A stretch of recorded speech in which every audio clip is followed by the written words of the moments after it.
Halo, selamat malam pemirsa, apa kabar? Kembali saya Pucari Saldi bisa menjumpai Anda dalam program acara Bincang-Bincang, dan pada malam hari ini kita akan memperbincangkan tema yang menarik, yaitu dampak reklamasi Surabaya Waterfront City. Dan sesuai dengan tema bahasa kita pada malam hari ini pemirsa, kita mengundang 3 narasumber sekaligus untuk bisa berbicara panjang terkait mengenai hal tersebut. Baik pemirsa, kita kembali ke studio masih dengan tema bahasan kita pada malam hari ini, membahas mengenai dampak reklamasi Surabaya Waterfront City. Sesuai dengan janji saya, kami menghadirkan 3 narasumber sekaligus untuk berbicara panjang mengenai hal tersebut. Saya akan pertama kali menyapa terlebih dahulu, yaitu Bapak Satrio selaku pengamat lingkungan, Direktur Sahabat Lingkungan. Selamat malam Pak Satrio. Selamat malam, salam lestari. Luar biasa, senang bisa berjumpa malam hari ini. Ada seperti banyak hal yang ingin disampaikan oleh Pak Satrio terkait mengenai permasalahan reklamasi Surabaya, Pak ya, terkait mengenai Waterfront City ini. Dan di samping beliau sudah hadir yaitu Pak Hatip selaku nelayan, Ketua POK Maswas Kedung Cowek, begitu Pak ya. Selamat malam Pak Hatip. Selamat malam. Iya, senang bisa berjumpa malam hari Pak Hatip. Ada unek-unek mau disampaikan nantinya? Oh siap nih. Baik, banyak sekali ya. Iya baik. Di samping beliau sudah biasa, saya sering berjumpa dengan beliau, yaitu Bapak Ali Yusa selaku peneliti sungai dan juga pesisir. Apa kabar Pak? Alhamdulillah baik. Baik, senang bisa berjuang malam hari ini. Ada ide-ide baru mungkin yang mau disampaikan pada malam hari ini? Ya, banyak kita ya. Baik, ya. Saya akan pertama terlebih dahulu akan menyapa dan juga menanyakan terkait mengenai permasalahan reklamasi Surabaya Waterfront City kepada Pak Hatip. Pak Hatip, informasi apa yang saat ini diterima oleh para nelayan terkait mengenai adanya pemberlakuan, yaitu reklamasi Surabaya di Waterfront City ini, Pak? Terima kasih. Terkait adanya proyek reklamasi di pesisir Pantai Kenjeran, kami warga nelayan khususnya menolak keras dengan adanya pembangunan pulau reklamasi ini. Karena di dalam pulau reklamasi yang akan dibangun itu terdapat hajat hidup yang harus dipertahankan oleh seluruh nelayan yang ada di pesisir pantai. Karena di situ ada banyak mata pencarian nelayan, mulai dari jaring, karang, sampai mencari kerang pun di situ tempat mencari ikan. Makanya kami dari nelayan menolak keras dengan adanya reklamasi. Nah, kalau kita berbicara mengenai secara detail Pak, ini kerugian apa saja yang didapatkan oleh nelayan dan juga warga sekitar jika reklamasi itu terjadi Pak? Yang pertama hajat hidup yang harus dipertahankan, karena ekonomi nelayan tergantung kepada hasil tangkap. Baik. Kalau hajat hidup nelayan ini tidak ada, pulau dibangun, nelayan berarti tidak bisa bekerja lagi. Sehingga dampak sosial terhadap masyarakat pesisir yang ekonominya itu bergantung kepada laut tidak bisa lagi karena lautnya sudah direklamasi. Nah, kira-kira usaha apa saja Pak selama ini atau sejauh ini yang sudah dilakukan Pak untuk bisa menolak reklamasi ini? Kami sudah menyampaikan ke Dewan, ke forum-forum yang peduli terhadap penolakan reklamasi, sehingga sampai sekarang saya bisa hadir di sini untuk menyampaikan penolakan reklamasi ini. Dan bagaimana disambut dengan cukup baik oleh DPRD terkait mengenai masukan Anda atau boleh dikatakan opini Anda bersama dengan rekan-rekan nelayan lainnya? Alhamdulillah. Jadi yang disampaikan oleh nelayan nanti disampaikan ke pusat. Kalau memang mudorotnya lebih besar kepada nelayan, proyek ini akan dialihkan, ditolak. Baik, Pak Yusa bisa jelaskan sedikit Pak sebelum saya beralih ke Pak Satrio terkait mengenai reklamasi Surabaya Waterfront City ini. Sedikit saja pengamatan Anda secara personal. Ya, satu gegabah. Ya, gegabah kenapa? Karena tanpa didasari kajian yang cukup. Baik. Kenapa saya bilang begitu? Karena dahulu reklamasi masif dengan luasan yang cukup lebar, 6 km persegi, dilakukan oleh pemerintah Belanda waktu itu. Sebelum melakukan reklamasi, Belanda melakukan satu pembangunan kanal Sungai Bengawan Solo. Yang membuat Sungai Kanal Bengawan Solo itu tidak langsung ke Laut Jawa atau ke Selat Madura, tapi meluncur ke Laut Jawa. Dan kanal itu panjangnya 23 km. Kemudian Belanda membangun breakwater di Soca, panjangnya 5 km. Kemudian Belanda membangun Kalimas, Sungai Kalimas, maka tampak sejak dari Jembatan Merah, bukan Jembatan Merah, dari Peneleh itu, daerah Peneleh sampai ke Perak itu kan cenderung lurus sungainya. Tidak ada sungai lurus kecuali sungai itu buatan manusia. Sungai itu diperdalam, dilebarkan, sehingga kalau ada dampak banjir dan lain sebagainya bisa teratasi. Baru kemudian reklamasinya dilakukan. Nah, apa yang dilakukan oleh PSN ini tidak ada kajian, tidak ada apa-apa. Tahun pertama langsung dilakukan reklamasi. Tentu Itu secara mendadak atau bagaimana? Ya, ini pulau reklamasi langsung dibangun. Nah, kalau pulau reklamasi langsung dibangun, tentunya dampaknya luar biasa. Perubahan biota di laut, perubahan ekosistem juga berpengaruh sekali. Ekological, baik. Ekologikalnya akan berubah. Baik. Kemudian kita tahu climate change juga akan berubah. Nah, kalau kemudian tadi disinggung nelayan tidak bisa cari sandang pangan, nanti nelayannya kerja di tempat lain, maka Surabaya tidak lagi punya budaya nelayan, tidak punya budaya maritim. Banyak nilai-nilai yang dalam total economic value akan hilang. Selain itu, kalau saya bilang ini konyol pembangunan 4 pulau di Surabaya. Kenapa? Karena kita punya Pulau Madura kok. Pulau Madura ini masih layak untuk dihuni, masih layak untuk dikembangkan, masih layak jadi kota penyangga di Surabaya. Jadi kalau ini nanti graviti ekonominya akan sangat besar bagi warga kota Surabaya, sehingga kecenderungannya kota-kota di sebelah Surabaya nggak akan berkembang. Ketika tidak berkembang, ekonomi terpusat, ya Surabaya hancur. Menyambung Mbak Satrio, singkat saja, bagaimana pendapat Anda pribadi? Ya, reklamasi ini harusnya dilakukan kajian yang mendalam. Terutama dampak dari reklamasi ini adalah dampak terhadap ekologi, gitu ya. Selain ekologi juga ekonomi dan sosial. Dampak dari ekologi sendiri, kalau adanya reklamasi ini, ya tadi disebutkan adanya bisa mengalami banjir. Kita tahu bahwa di dunia ini terjadinya perubahan iklim, ya. Bumi makin panas, kemudian juga terjadinya kenaikan air laut gitu. Nah, kalau itu dibuat reklamasi, nanti daerah-daerah di kawasan pesisir ini pasti akan berdampak. Bukannya dampaknya di teman-teman di Kenjeran, tapi juga di Gresik, Sidoarjo, bahkan juga Madura gitu ya, juga akan itu berimpact juga nantinya. Berimpact gitu. Itu secara ekologi, bahkan juga di Selat Madura itu setiap tahun itu selalu ada migrasi yang namanya hiu tutul dari Laut Jawa ke Laut Indonesia gitu.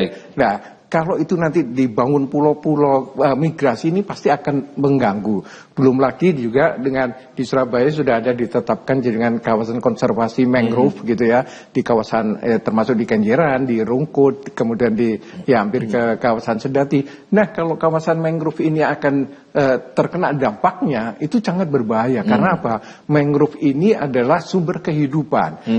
Jasa dari mangrove ini dia sebagai buffer zone terjadinya abrasi pantai, gitu ya. Terus kemudian dia juga sebagai filter untuk pencemaran udara.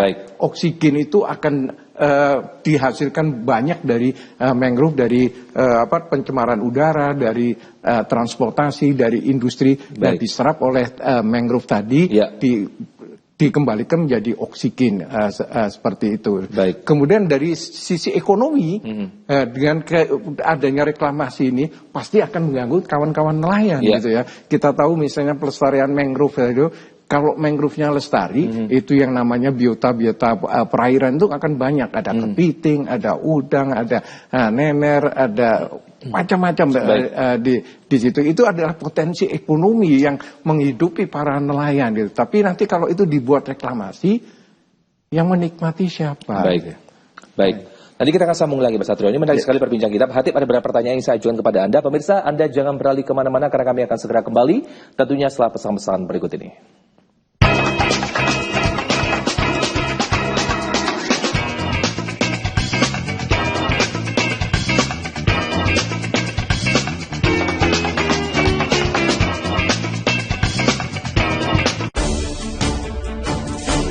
Mengisi waktu siang Anda, kami hadirkan berbagai informasi yang terjadi, melaporkan peristiwa langsung dari lokasi.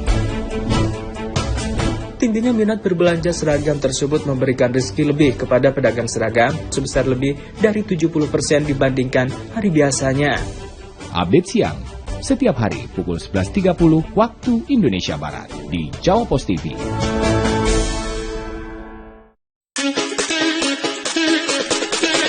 Update Makan Wena, hadir menemani sore Anda dengan ragam menu pilihan yang bisa menjadi referensi jelajah pengalaman kuliner Anda. Ditemani host kita Juno Haha. Update Makan Wena setiap hari pukul 15.30 waktu Indonesia Barat. Hanya di Jopos TV. Ajak teman-teman, keluarga buat makan bareng sendiri. Saksikan terus Update Makan Wena. Lolo.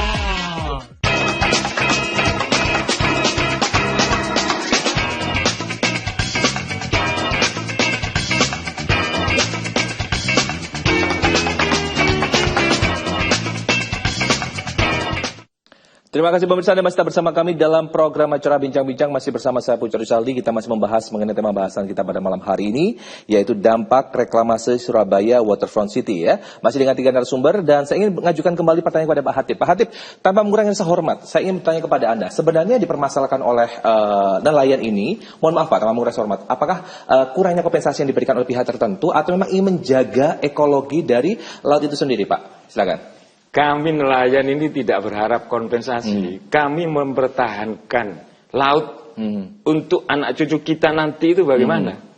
Sehingga kami tidak pernah ngomong masalah kompensasi. Kami tetap mempertahankan hajat hidup kita. Jadi apapun pendekatan yang dilakukan nanti tetap akan ditolak Pak ya? Tolak keras. Baik. Sempat ada ancaman-ancaman khusus Pak yang pernah Anda rasakan selama ini? Tidak ada. Baik, ya. Dan teman-teman bagaimana Pak selama ini sejauh ini begitu? Sangat kompak sekali. Sampai sekarang komunikasi terus terkait informasi penolakan ini. Tadi siang saya ketemu di SIP juga membahas terkait dengan penolakan.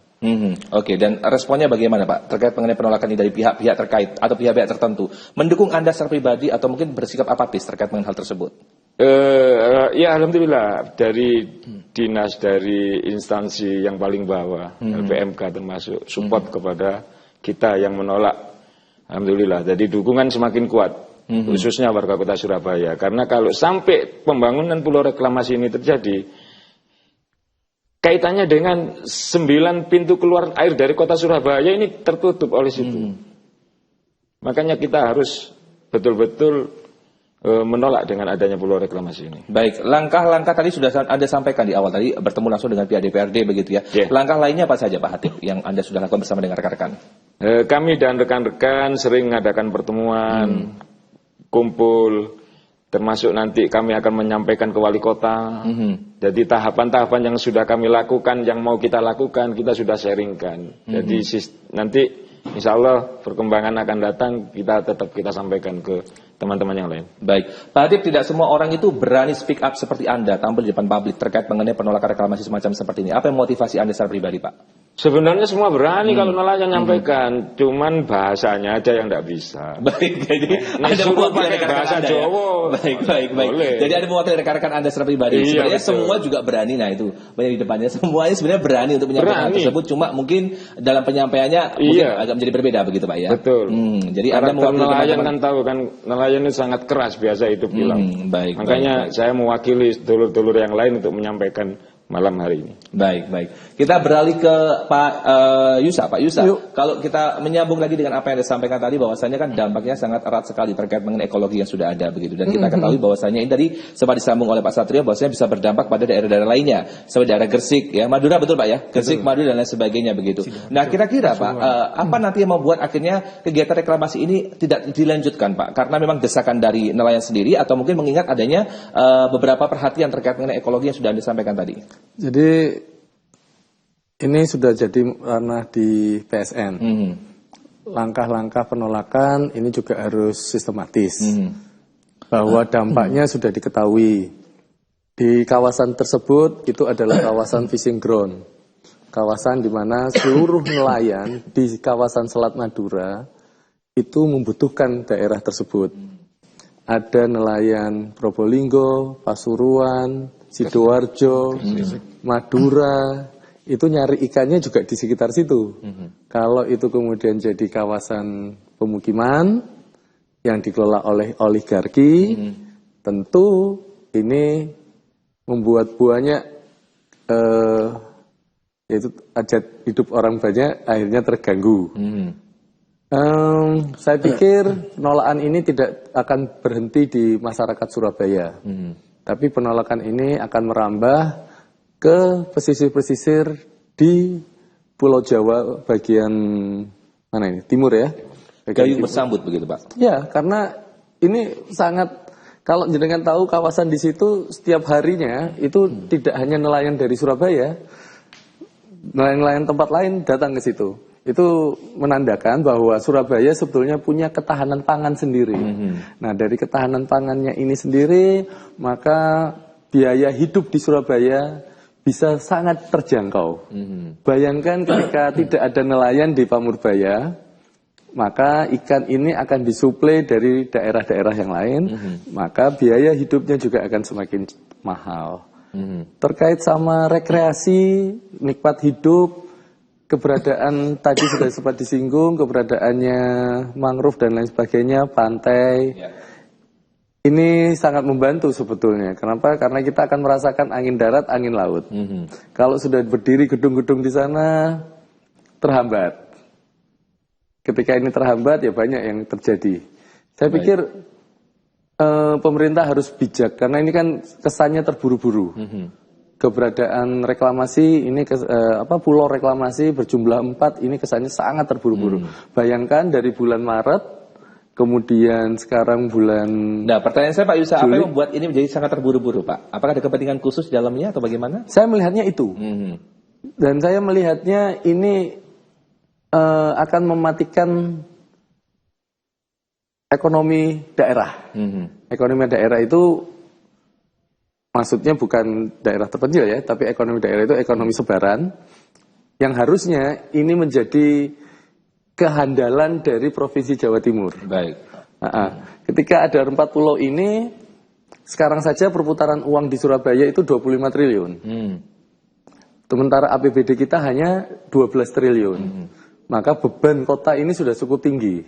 Kalau ketambahan ini, yaitu tadi, Surabaya ini bisa mati. Belum lagi, sistem irigasi yang ada di Pamurbaya. Itu adalah sistem irigasi peninggalan bangsa Belanda yang diperbaiki fiturnya saja, tidak diperbaiki infrastrukturnya.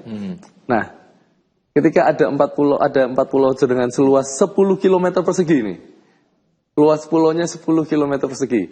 Kalau ingin tahu jembatan Suramadu, itu hanya 5 km persegi. Kalau 10 berarti kita pulang pergi, baru dapat 10 km. Kalau kita tinggal di Kecamatan Rungkut, mirip-mirip dengan Kecamatan Gunung Anyar. Kecamatan Gunung Anyar itu 9,7 km persegi. Bisa dibayangkan betapa kita akan mengalami penderitaan ya di kota Surabaya. Saya pikir Presiden Jokowi kemarin sebelum masa jabatannya, saya pikir harusnya berani untuk mengucapkan tarik untuk reklamasi 4 pulau. Dan dipindahkan mungkin, membangun Bangkalan, membangun daerah lain untuk perkembangan ekonomi. Toh Bangkalan Surabaya itu loh 5 menit gak nyampe. Betul. Sudah ada Suramadu. Biaya pembangunan jembatan Suramadu itu cuma 4,2 triliun. Nah, dengan 4,2 triliun kita bisa dapat jembatan, dengan sisanya 60 sekian, Madura, Bangkalan bisa tumbuh lebih cepat, ekonominya lebih cepat, tidak akan jadi beban di kota Surabaya. Angka kemiskinan kota Surabaya saya yakin akan semakin cepat untuk jadi 0. Baik. Nah, ini menyambung Pak Satrio disampaikan oleh Pak Yusa terkait mengenai apa yang disampaikan tadi. Ini bagaimanakah respon satwa atau biota laut Pak dengan adanya proyeksi reklamasi ini? Ya, ini sangat berdampak karena dengan reklamasi itu pasti akan ada material yang dimasukkan ke dalam lautan. Karena kan saya yakin tidak semua orang care Pak dan peduli terkait hal tersebut begitu ya. Orang kadang-kadang itu hanya bagian-bagian tertentu atau sekelompok tertentu yang peduli dan concern terkait hal tersebut. Ya, nanti kita ini akan kehilangan. Yang namanya Sidoarjo disebut dengan kota udang, itu pasti akan hilang. Karena apa? Tambak-tambak udang yang di kota Sidoarjo itu airnya dari sana. Akhirnya di sana, dan di udang di Sidoarjo itu adalah udang organik gitu ya. Udang organik itu yang tanpa menggunakan pupuk kimia, tanpa menggunakan pestisida, dia hanya mengandalkan dengan kelestarian alamnya, dengan kelestarian hutan mangrove-nya itu. Nah, kalau itu sudah terjadi kekeruhan, ya Sidoarjo mungkin bukan disebut kota udang, kota Bandeng, Gresik juga demikian. Di Gresik sendiri, bandeng yang enak itu di Pulau Mengari. Di Pulau Mengari itu. Nah, ini Airnya juga dari? Iya, airnya dari selat ini ya. Dari Dari satu sumber, Mas. dari baik. Jadi berpengaruh ya, berimpact ya, baik-baik. Iya, nanti Gresik juga akan hilang jadi sebutan kota Bandeng, Sidoarjo kota Bandeng, kota Udang itu akan hilang. Belum lagi yang di Pasuruan, di Sidoarjo karena muaranya ke arah ke sana gitu ya. Dan justru Udang dan Bandeng ini bisa nilai ekonominya tinggi karena jasa dari pelestarian hutan mangrove. Baik. Makanya Pak Hatip dan kawan-kawan ini menghijaukan kawasan pesisir di Pemkot Surabaya membuat hutan mangrove di Wonorejo, di Sedati, di Rungkut segala macam. Itu salah satunya untuk mengembalikan kekayaan alam. Jadi kalau ini habis mungkin Pak Hatip ini mungkin cari ikannya bisa sampai ke Australia dan ditangkap gitu ya. Betul. Tapi kalau ada Pak Hatip ya. Dan tidak mungkin. Kalau adanya hutan mangrove, Pak Hatip nggak usah jauh-jauh, tinggal melestarikan, udangnya datang sendiri, kepitingnya datang sendiri, bandengnya datang sendiri. Makmur di sana seperti itu. Dan itu kalau misalnya diekspor nilainya tinggi karena betul-betul organik. Nah, gitu ini menarik sekali. Ini bisa membuka wawasan kita bagi orang awam seperti saya juga ya. Mungkin pemirsa Jogpos TV juga bisa melihat informasi terkait yang disampaikan oleh Pak Satrio terkait mengenai biota laut dan juga manfaat dari adanya penolakan reklamasi di Surabaya, lebih tepatnya di Waterfront City ini. Nanti kita akan sambung lagi perbincangan kita. Pemirsa, kita harus break dulu sejenak. Anda jangan beralih kemana-mana karena kami akan segera kembali tentunya setelah pesan-pesan berikut ini.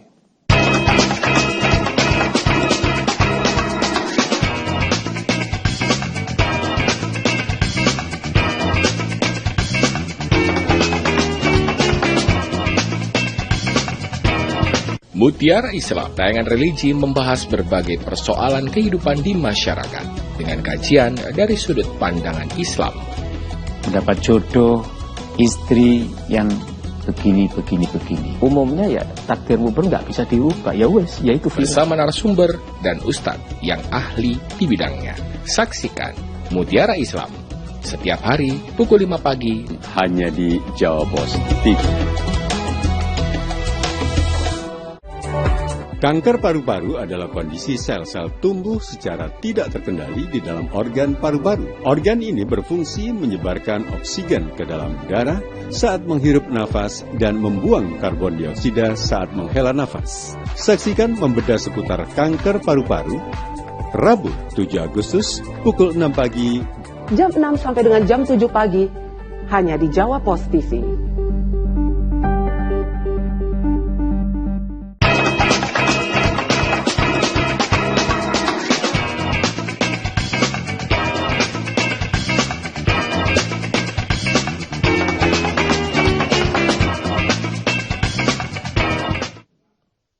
Ya, baik pemirsa, terima kasih Anda masih bersama kami dalam program acara Bincang-Bincang. Ini menarik sekali, meskipun break juga kita masih memperbincangkan mengenai hal ini ya. Kalau kita berbicara kembali mengenai bahasan kita pemirsa, ada beberapa hal yang perlu saya tanyakan kembali kepada Pak Hatip. Karena ini kesempatan Pak Hatip untuk bisa menyampaikan kepada publik ya, terkait mengenai penolakan reklamasi ini Pak Hatip ya.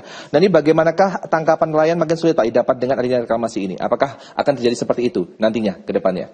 Betul. Selama ini kan nelayan itu kan selalu mendapatkan hasil tangkapan yang baik dan mendapatkan hasil yang banyak. Nah, kalau sampai terjadi pembangunan pulau reklamasi, nelayan itu mau mencari ikannya kemana? Karena lokasi yang sekarang itu ya lokasi yang mau dibangun itu. Baik. Seperti yang disampaikan dari lingkungan tadi, bisa-bisa kita ini mencari ikannya keluar dari wilayah Pulau Madura. Baik. Jadi kami sampai pakai paspor Pak ya. Iya betul. Ya, baik seperti itu Pak. Pak Hatip ini kan sering nih Pak berkumpul dengan rekan-rekan membicarakan mengenai penolakan reklamasi ini Pak ya. Kita berbicara mengenai hal terburuk. Jika ternyata apa yang sudah Bapak suarakan dengan rekan-rekan ditolak secara langsung. Ini gerakan-gerakan atau tahapan-tahapan apa lagi Pak yang Bapak akan lakukan bersama dengan teman-teman? Jadi mulai awal kita melakukan penolakan sampai sekarang kita melakukan penolakan ini, kita masih komitmen menjaga laut, menjaga komitmen kita bersama, sehingga sampai sekarang kita istiqomah untuk menolak reklamasi. Baik, dengan adanya demonstrasi dan juga orasi yang dilakukan tadi di laut Pak bersama dengan rekan-rekan, apa Pak impact yang Bapak dapatkan dari publik atau boleh dikatakan dari media dan sebagainya? Alhamdulillah sekarang media sudah mulai support terus memberitakan terkait penolakan reklamasi. Sampai sejauh ini Pak ya? Iya. Ya, dan ini terus akan berlanjut terus sampai benar-benar ketok palu bahwa saya reklamasi tidak akan dilakukan. Betul. Baik. Ya, dan kita balik ke Pak Satrio. Pak Satrio, kalau kita berbicara kembali mengenai beberapa hal-hal yang boleh dikatakan tadi Anda sampaikan, ini kan tidak semua orang tahu Pak. Saya juga baru belajar terkait mengenai informasi yang baru Anda sampaikan tadi, bahwasanya jika ternyata reklamasi dilakukan maka Sidoarjo dan sebagainya akan banjir Pak ya. Bukan asap tapi tambah akan banjir, betul? Betul, akan terjadi banjir karena daerah aliran sungai kita ini sumber berantas di kawasan Pacet Cangar itu aliran-alirnya itu ke arah Jakir, kemudian Kalimas atau ke Kali Porong. Nah, tapi kalau di depannya tiba-tiba di Bendung ada pulau seperti itu, pasti akan terjadi ya. Daerah kawasan pesisir ini akan tenggelam gitu ya. Kita masih bisa belajar banyak, misalnya kasus di Pantai Indah Kapuk gitu ya. Pantai Indah Kapuk itu yang jalan menuju ke bandara itu kita lihat di sana. Semua ditinggikan, kawasan pesisir ini tetap rendah. Dia bangun pasti supaya daerahnya yang akan dibangun itu aman dari gempuran ombak, dari banjir segala macam. Tapi yang di kawasan sini airnya akan kembali lagi gitu ya, dan akan mengakibatkan terjadinya banjir. Dan kalau sudah banjir juga akan merusak pertambakan, merusak kawasan mangrove gitu ya. Dan tentu saja nilai-nilai aspek ekologinya terganggu, aspek ekonominya terganggu, juga aspek sosialnya seperti Pak Khatib dan kawan-kawan yang biasanya bisa melaut, bisa ini jadi terkungkung gitu ya. Yang kemudian kawasan pesisir itu seharusnya itu milik masyarakat untuk umum bisa menikmati, tapi kalau itu dibangun itu milik orang-orang tertentu saja gitu ya. Kita tidak bisa menikmati gitu, jadi milik orang-orang tertentu. Pak Khatib yang mulai lahir cepat di sana, nggak bisa melihat pantainya dengan indah, cucunya nggak bisa, orang lain yang akan menikmati seperti itu. Pak Yusa, tadi sempat kita ngobrol Pak Yusa terkait mengenai luas pulau reklamasi akan dibuat tadi. Ada mengatakan bahwa 70% adalah lumpur, 30% adalah pasir begitu. Pada saat nanti itu kedalamannya sedemikian rupa begitu, kita timbun dengan adanya bahan dan sebagainya. Anda menanyakan kira-kira bahannya dari mana begitu ya? Memindahkan mana, gunung mana dan sebagainya. Sedikit Pak, Anda bisa ungkapkan secara langsung. Jadi kondisi perairan di Pamurbaya itu pantainya punya bibir pantai yang cukup panjang. Bibir pantai yang cukup panjang ini sekitar bahkan ada yang 3 kilometer kalau hitungan saya, kajian saya. Nah, dari panjang 3 kilometer ini ketika pulau ini dibangun berjarak 500 meter, 300 sampai 5 meter dari bibir pantai utama. Nah, maka pulau ini akan memindahkan sedimentasi juga, yang jaraknya sebelumnya hanya 3 kilo di sini, kemudian ini ditutup kan sama satu pulau, maka di sininya pasti akan pindah, sedimentasinya akan pindah ke depannya.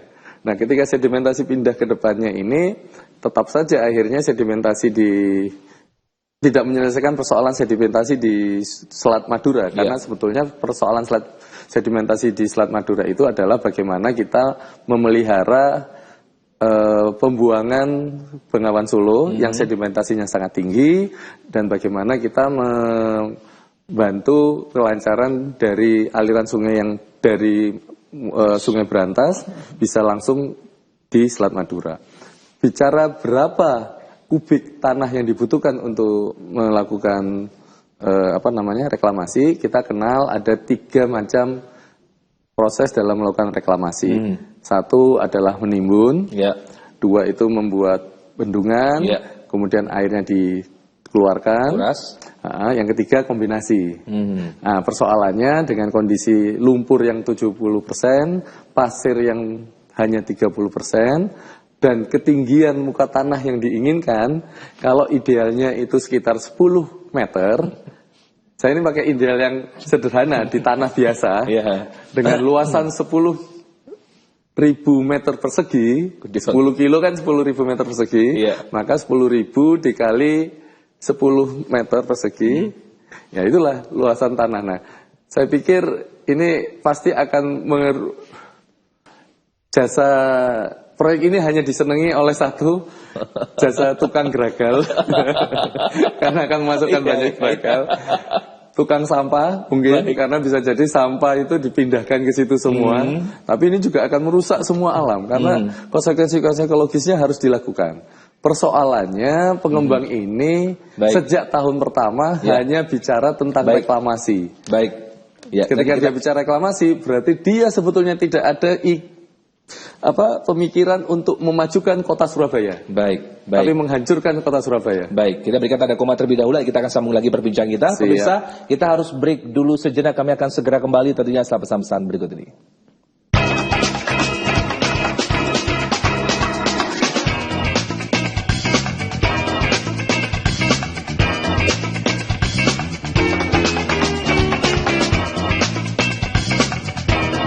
Mutiara Islam, tayangan religi membahas berbagai persoalan kehidupan di masyarakat dengan kajian dari sudut pandangan Islam.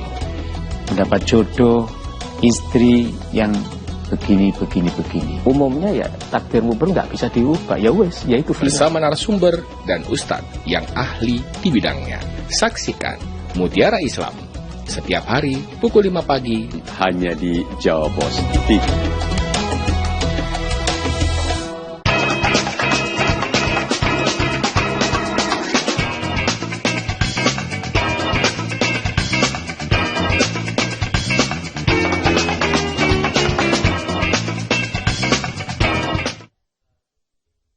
Ya, baik pemirsa, kita kembali lagi dalam program acara Bincang-Bincang, masih dengan tema bahasan kita pada malam hari ini, yaitu dampak reklamasi Surabaya Waterfront City. Saya berbicara kembali dengan Pak Satrio terkait mengenai apakah proyeksi reklamasi selalu berdampak buruk Pak bagi lingkungan, atau adakah reklamasi yang tidak merusak lingkungan? Ya, karena reklamasi ini merubah bentang alam gitu ya, merubah bentang alam, dan kita tahu bahwa di Surabaya ini kan sudah komposisi penduduknya juga sudah padat, arealnya juga padat. Nah, kalau merubah bentang alam yang begitu dahsyat, pasti akan berdampak. Bukan hanya kota Surabaya, sekali lagi, itu Gresik kena, Surabaya kena, Sidoarjo kena, Pasuruan kena, bahkan di Madura kena. Karena ya daerah aliran sungai kita ini, ya mulai dari Brantas, ada Bengawan Solo, akan terganggu semua akibat dengan adanya reklamasi.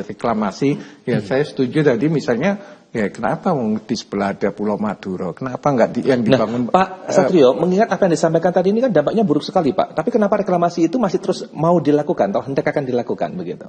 Nah, ini adalah kepentingan ekonomi ya, kepentingan ekonomi hanya untuk orang-orang tertentu.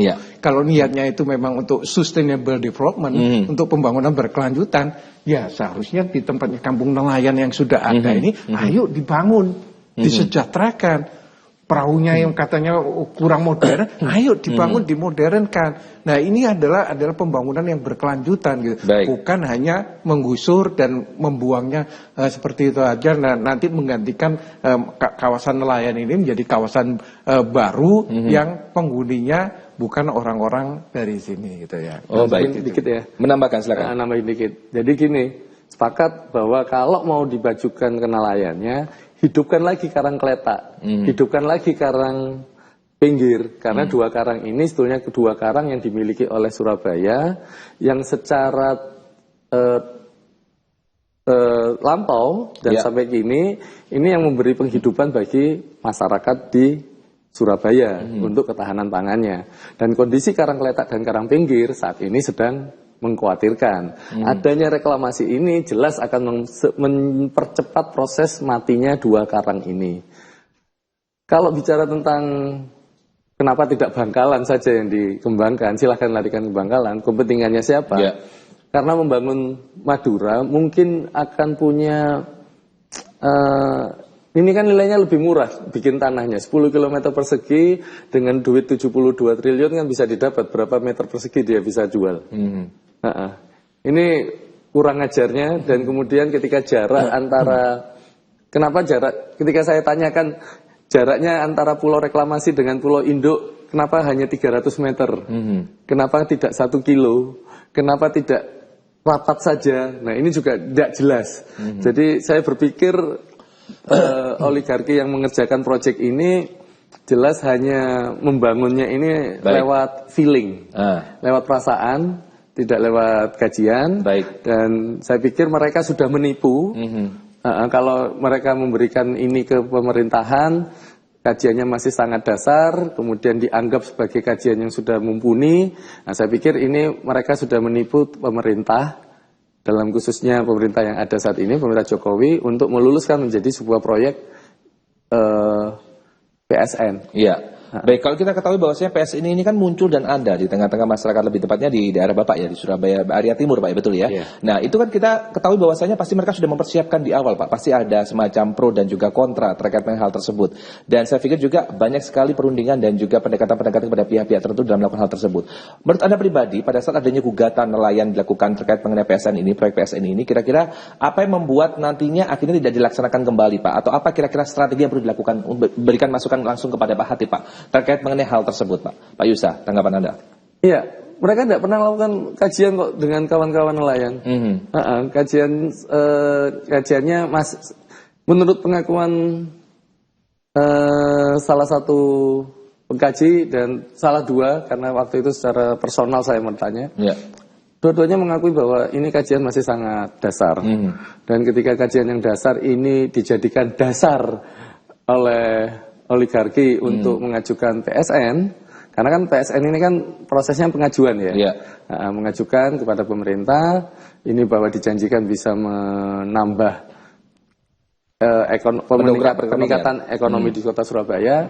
Mungkin pada satu sisi itu akan menambah peningkatan ekonomi di Surabaya dari sisi pajak, karena pajak PBB-nya tinggi.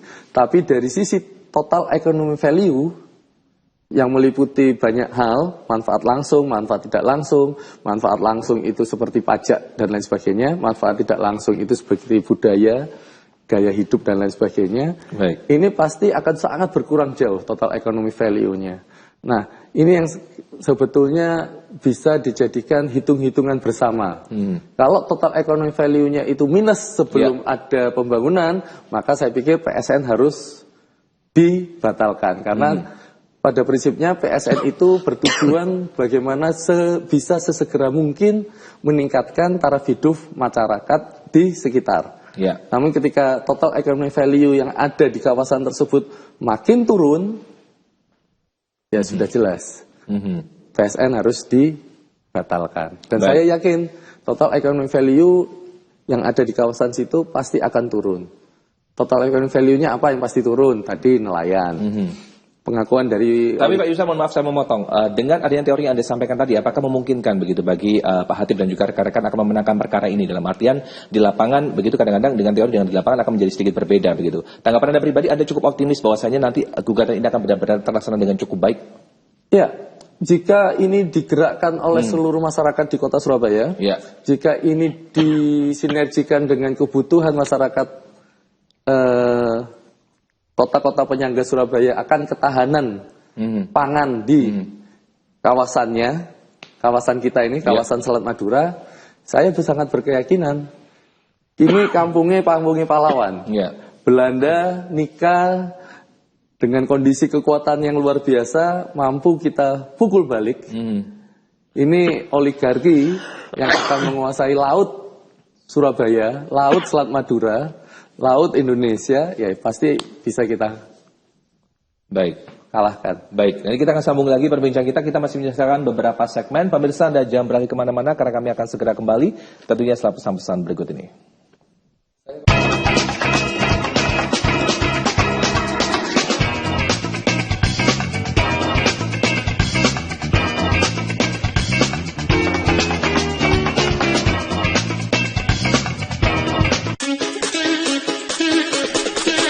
Update Makan Wena hadir menemani sore Anda dengan ragam menu pilihan yang bisa menjadi referensi jelajah pengalaman kuliner Anda. Ditemani host kita Juno Haha. Update Makan Wena setiap hari pukul 15.30 waktu Indonesia Barat, hanya di Jawpos TV. Ajak teman-teman, keluarga buat makan bareng. Saksikan terus Update Makan Wena. Lolos.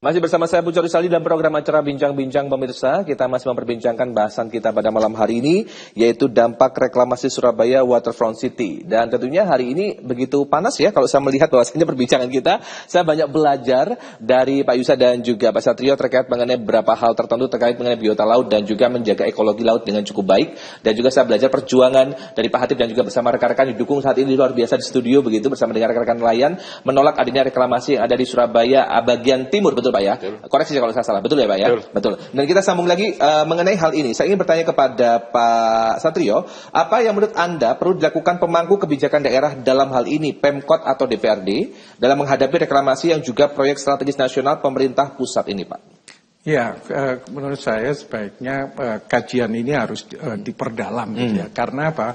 Aspek ekologinya yang terkena itu sangat besar sekali. Tadi mulai dari biota laut, kemudian ekosistem mangrove, kemudian juga burung-burung pantai, itu juga akan berpengaruh terhadap kehidupan ekologi. Dan kita tahu bahwa di dunia saat ini terjadinya perubahan iklim, terjadinya climate change itu yang menyebabkan lapisan lapisan es di kutub utara dan selatan itu mencair, tentu saja akan menaikkan permukaan air laut. Nah, kalau di kawasan pesisir ini sudah dibuatkan reklamasi dengan menutup, pasti kawasan pesisir daerah-daerah yang asli ini akan mengalami proses tenggelam gitu ya. Proses tenggelam. Nah, oleh karena itu kajian ekologi ini betul-betul harus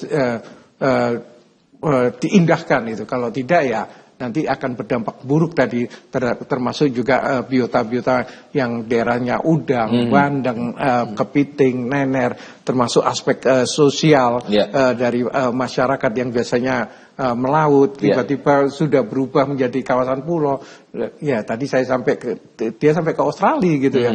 Belum lagi di aspek ekonominya gitu ya. Aspek ekonomi ini ya kalau kita lihat, kalau kita kemana ke Kenjeran apa, pasti akan cari ikan, akan cari kerupuk, cari oleh-oleh yang nuansa laut. Tapi kalau tiba-tiba di sana sudah ekosistemnya sudah dirusak, menjadi keruh, jadi tempat reklamasi, pasti biota-biota akan mengalami proses kematian. Dan itu perlu waktu untuk regenerasi, itu sangat butuh waktu yang cukup lama gitu untuk mengembalikannya itu.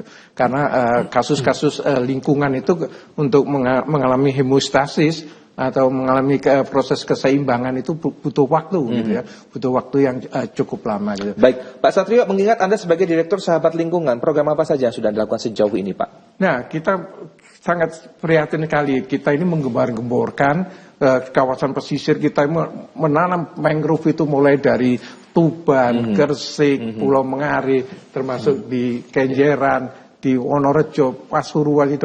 Kita melakukan upaya untuk merehabilitasi kawasan pesisir pantai itu menjadi kawasan konservasi hutan mangrove. Kenapa? Hutan mangrove itu lestari, kemakmuran pasti akan menanti. Jadi Pak Hatip ini nggak usah jauh-jauh, cukup melestarikan hutan mangrove. Udang itu datang sendiri, kepiting datang sendiri, bandeng datang sendiri, yaitu hutan mangrove lestari, kemakmuran menanti. Dan kemudian juga dari aspek ekowisata itu masih bisa gitu. Jadi aspek ekowisata dengan kita melestarikan hutan mangrove itu tidak kita rusak saja, itu akan mendatangkan objek wisata gitu ya. Kita lihat mangrove sendiri, misalnya buahnya bisa untuk dawet, bisa untuk batik, bisa untuk segala macam gitu ya. Bahkan kayu mangrove sendiri kita tahu bahwa bandeng Gresik itu jadi enak. Itu bakarnya kalau pakai dengan kayu mangrove gitu ya. Jadi aroma kayu mangrove seperti itu. Jadi orang-orang kan tahunya Gresik itu ada bandeng enak gitu. Nah itu bandengnya tidak sembarangan membakarnya. Itu bakarnya khusus dengan kayu mangrove. Dan kayu mangrove itu kita tahu bahwa kayu mangrove itu juga berfungsi sebagai industri. Kita tahu bahwa biasanya dulu kalau kita ngeprint komputer, kertas komputer yang tepinya lubang-lubang, itu jasa dari tanaman mangrove gitu ya.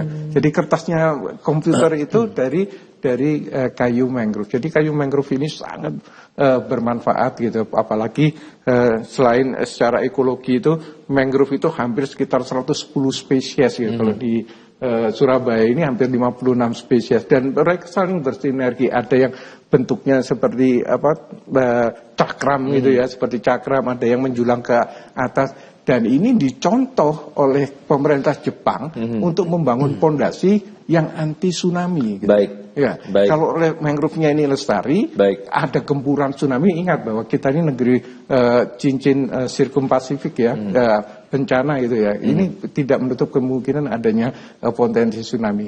Adanya mangrove ini bisa meredam tsunami karena mangrove ini daya hujam akarnya itu sampai 40 meter, tingginya pohon itu bisa sampai 80 meter. Akar-akarnya mangrove itu bisa memfilter intrusi air laut. Jadi kalau misalnya di studio ini kita ngebor airnya asin, itu berarti mangrove-nya di sana jadi jelek gitu. Baik. Nah, kalau ini intrusi air lautnya masuk, ya bangunan-bangunan tinggi akan terjadi korosif, tiba-tiba terjadi subsiden, terjadi roboh segala macam itu karena kita tidak melestarikan kawasan pesisir pantai dengan baik. Baik, Pak Hatip, sejauh ini Pak Hatip, selain Anda mengambil sumber daya alam yang ada di laut Anda secara pribadi, kira-kira tindakan apa sudah dilakukan bersama dengan teman-teman nelayan untuk menjaga ekosistem laut itu sendiri, Pak? Ya, diantaranya kami juga kemarin adakan sedekah laut, mendoakan agar laut kita aman, bisa memberikan berkah buat anak cucu kita nanti, sehingga apa yang sudah kami lakukan ini bermanfaat buat saudara-saudara nelayan, khususnya Surabaya. Jadi sampai sekarang kami masih melakukan kegiatan-kegiatan terkait. Apakah ada perawatan khusus untuk terumbu karang, begitu melestarikan terumbu karang? Kalau di daerah kami, khususnya Surabaya, pesisir Kenjeran, itu kami memakai jaring dan pencari kerang aja. Kalau terumbu karang, nelayan kami belum ada. Kalau bahkan ada. Jadi nelayan kami hanya pakai jaring, pakai bagan, sama cari kerang. Tapi sejauh ini hasilnya sangat berlimpah sekali, Pak ya? Alhamdulillah tadi laporan waktu pergi ke laut jaring ikan kakap dapat 10 biji. Ada laporan berarti ketua perangnya ya? Ada laporan. Laporannya bagaimana Pak tadi laporannya, Pak? Tadi dikirim video saya. Dikirim video hasil tangkapannya Pak, ya? untuk nelayan jaring kakap. Alhamdulillah masih dapat. Itu bisa dipastikan ya Pak Yusa dan juga Pak Satrio bahwasanya jika reklamasi terjadi maka perolehan dari Pak Hatip dan juga teman-teman akan jauh menurun atau bahkan tidak ada sama sekali. Atau bagaimana? Karena proses reklamasi itu butuh waktu sekian puluh tahun, ya, hampir 20 tahun. Dan itu terjadinya proses pengadukan di laut itu akan mematikan biota air laut. Misalnya yang namanya bentos, plankton. Bentos itu atau plankton itu hewan kecil-kecil yang melayang-layang di permukaan air, itu adalah makanan ikan. Nah, kalau planktonnya itu kena kekeruan, dia akan mati, gitu ya. Dia akan mati, terus kemudian ikannya itu makan apa? Gitu, seperti itu. Nanti kita akan makan janji sepertinya ya. Nanti kita akan sambung lagi perbincang kita. Kita harus break dulu sejenak. Pemirsa, kami masih menyisakan satu segmen untuk Anda. Tetap bersama kami dalam program acara Bincang-Bincang.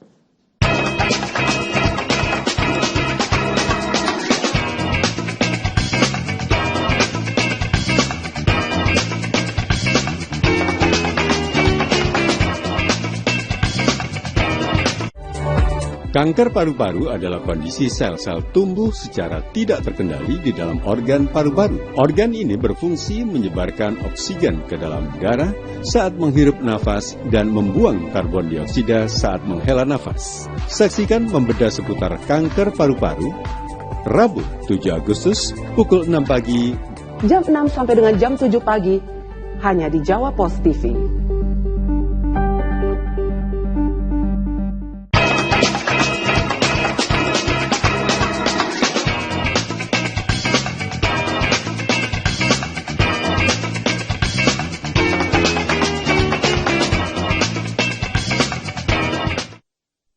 Pemirsa, tiba kita pada segmen terakhir untuk program acara Bincang-Bincang. Masih bersama saya Pucari Saldi, masih membahas terkait mengenai dampak reklamasi Surabaya Waterfront City. Saya akan mulai terlebih dahulu Pak Yusa. Pak Yusa, ada yang disampaikan kepada pemirsa Jawa Post TV Pak pada malam hari ini? Ya, saya pikir warga siapapun yang melihat Jawa Post TV malam ini, saya ingin meminta solidaritas kawan-kawan bahwa keberadaan Surabaya saat ini sedang sangat mengkhawatirkan. Kami butuh dukungan pangestu baik dari semua siapapun, stakeholder siapapun, tentang Sungai Surabaya, Laut Surabaya yang saat ini sedang terancam. Ini sangat mengancam banyak hal sisi kehidupan di kota Surabaya. Saya pikir pada saatnya nanti kita bisa bersama-sama untuk melakukan penolakan ini dan menyampaikan langsung kepada pemerintah yang membuat perundangan ini. Baik, ya. Saya akan sisakan Pak Hatip nanti di akhir. Silakan Pak Satrio terlebih dahulu. Ya, kami sebagai teman-teman aktivis lingkungan tentu saja sangat berkeberatan dengan adanya proyek reklamasi. Seharusnya harus dibangun adalah kawasan pesisir ini justru untuk kawasan konservasi gitu ya. Dengan kawasan konservasi yang baik, insya Allah ekonomi itu akan terangkat, kemudian juga aspek sosialnya juga akan meningkat gitu ya. Oleh karena itu kita tidak henti-hentinya selalu melakukan upaya-upaya pelestarian konservasi kawasan pesisir, karena di kawasan pesisir ini kalau lestari pasti kemakmuran akan menanti. Jadi lakukan terus upaya-upaya konservasi di kawasan pesisir dan pantai seperti itu. Baik, luar biasa. Pak Hatip, ini kesempatan Anda untuk langsung menyampaikan kepada pemirsa Jawa Post TV dan juga kepada media secara langsung untuk menyampaikan penolakan terkait dengan reklamasi yang ada di kota Surabaya, lebih tepatnya di tempat Anda secara pribadi. Silakan Pak Hatip, saya berikan kesempatan kepada Anda. Saya berharap seluruh nelayan Surabaya satu komando, rapatkan barisan, pantau situasi, laporkan kegiatan apapun sehingga kita bisa melanjutkan perjuangan penolakan reklamasi khususnya di pesisir Pantai Kenjeran. Luar biasa, ini Bung Tomo sepertinya ya ini. Semangatnya sangat membara. Baik, saya ucapkan terima kasih atas waktunya Pak Yusra, terima kasih banyak, Pak Hatip terima kasih banyak, dan juga Pak Satrio terima kasih banyak. Senang bisa berbincang dengan Anda bertiga terkait mengenai bahasan kita terkait mengenai reklamasi Surabaya Waterfront City ini. Semoga memberikan hasil yang baik nanti ke depannya kepada pihak-pihak mungkin yang merasa terzolimi atau merasa mungkin kurang puas dengan adanya kebijakan yang serta-merta mendadak begitu saja, yang berakibat tidak hanya bagi hajat hidup orang banyak tapi juga untuk ekologi biota laut. Betul ya, Pak Satrio ya? Kita ketemu lagi dan berdasarkan kajian yang tipis begitu Pak ya. Baik, terima kasih atas waktunya Pak Yusra, Pak Hatip dan juga Pak Satrio. Senang bisa berbincang dengan Anda bertiga dan sukses untuk Anda bertiga. Kita ketemu di lain kesempatan. Pemirsa, tiba kita pada penghujung acara. Akhir kata saya Pucari Salim mewakili kru kerabat kerja yang bertugas mengucapkan banyak terima kasih atas perhatian Anda dan jangan lupa menyaksikan Jawa Post TV, independen, respect, menghibur. Selamat malam dan sampai jumpa.